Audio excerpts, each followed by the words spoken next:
బంగ్లాదేశ్లో మొన్నటిదాకా ప్రధానమంత్రిగా ఉన్నటువంటి హసీనా యూనస్ బాబు వచ్చి అక్కడ ఉన్నటువంటి తీవ్రవాద సంస్థల అండతో అమెరికా బ్యాక్గ్రౌండ్తో ఆమెని వెంటపడే ఏర్పాటు చేసేటప్పటికి సైన్యమే సహకరించి అక్కడి నుంచి పంపించేసినటువంటి పరిస్థితి హసీనాని.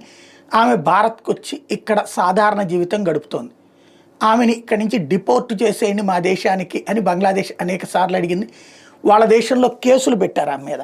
ఆ కేసుల విచారణకు ఆమెను మాకు అప్పగించండి, ఫరారీలో ఉన్న నిందితురాలు అన్నది కూడా అడిగారు. భారత్ లైట్ తీసుకుంది.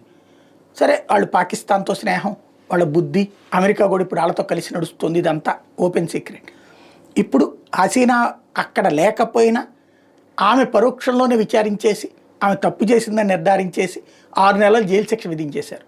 ఇట్లాంటి 2-3 విధించి ఆమె ఎన్నికలకి ఇప్పటికే వాళ్ళ పార్టీని రద్దు చేసేశారు. ఇంకా మిగతా ఎదవ పనులన్నీ చేయడానికి రెడీ అవుతున్నారు.